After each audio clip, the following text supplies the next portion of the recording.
Avant de commencer vraiment, prends un instant. Si tu es en train d'écouter ce podcast, si tu apprends le français, si parfois tu te demandes si tu avances assez, si tu fais assez d'efforts, ou si tu es simplement fatigué, mais que tu continues quand même, alors écoute bien ceci. Tu es exactement à ta place. Ce podcast n'est pas ici pour te tester, il est ici pour t'accompagner. Tu n'as rien à prouver. Tu peux juste écouter. Il y a longtemps, une personne très ordinaire, une personne comme toi, était assise seule dans une chambre simple. Ce n'était pas une grande chambre, ni une chambre parfaite. Il y avait un lit, une table, une chaise, et un silence un peu lourd. Il faisait nuit, et la journée avait été longue. Sur la table, il y avait un cahier rempli de phrases en français, certaines écrites avec confiance, d'autres écrites avec hésitation. Cette personne regardait ce cahier sans vraiment le voir. Elle voulait apprendre le français, pas un peu, pas juste pour dire bonjour ou commander un café. Elle voulait comprendre, parler, penser peut-être un jour en français. Mais plus elle essayait, plus elle se sentait petite face à la langue. Les mots semblaient glisser, les sons semblaient se mélanger. Et souvent elle se disait « Pourquoi c'est si difficile pour moi ?» Elle se comparait beaucoup aux autres. Elle voyait des gens apprendre vite, parler avec aisance, comprendre sans effort.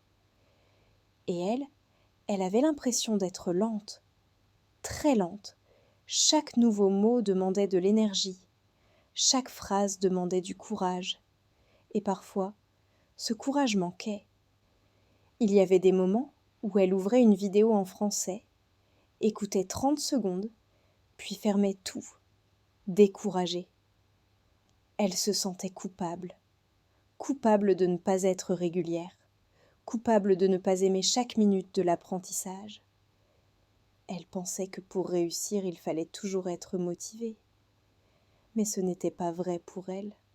Un soir, particulièrement fatiguée, elle a décidé de ne plus étudier. Pas parce qu'elle abandonnait, mais parce qu'elle n'en pouvait plus. Elle s'est dit « Aujourd'hui, je ne veux pas apprendre, je veux juste écouter. » Elle a mis des écouteurs, sans cahier, sans stylo, sans pression. La voix qu'elle a entendue était calme, pas rapide, pas compliquée. Une voix qui parlait doucement, comme si elle parlait à une seule personne. Elle ne comprenait pas tout, mais elle comprenait assez pour rester. Et surtout, elle se sentait respectée par la langue. Ce soir-là, elle a compris quelque chose d'important, même si elle ne l'a pas formulé avec des mots. Elle a compris que le français n'était pas une matière scolaire, c'était une expérience. Et une expérience, ça se vit lentement. Les jours suivants, elle a recommencé à écouter. Pas longtemps, 10 minutes, parfois moins. Elle écoutait pendant qu'elle marchait, pendant qu'elle faisait la vaisselle, pendant qu'elle regardait par la fenêtre. Le français est entré dans sa vie sans frapper fort à la porte. Au début, il n'y avait aucun miracle. Elle ne parlait pas mieux, elle ne comprenait pas tout. Mais quelque chose se passait dans l'ombre. Son oreille s'habituait, son cerveau arrêtait de paniquer. Les sons devenaient moins étrangers. Elle a commencé à reconnaître des phrases entières. Pas à les expliquer, pas à les analyser, juste à les reconnaître, comme on reconnaît une voix familière dans une foule. Et ça, c'était nouveau. Il y avait encore des jours de doute, des jours où elle se disait « Est-ce que ça sert vraiment à quelque chose ?» Des jours où elle avait l'impression de tourner en rond. Mais elle continuait à écouter, parce qu'écouter demandait moins d'énergie que lutter. Un jour, elle a fait une erreur en parlant français devant quelqu'un. Une erreur simple, mais visible. Avant, cette erreur l'aurait bloquée pendant des jours. Mais cette fois-ci, Elle a respiré, elle a corrigé et elle a continué à parler. C'était un petit moment, mais un moment très fort. Elle a compris alors que la confiance ne venait pas après le niveau. Elle venait pendant le chemin.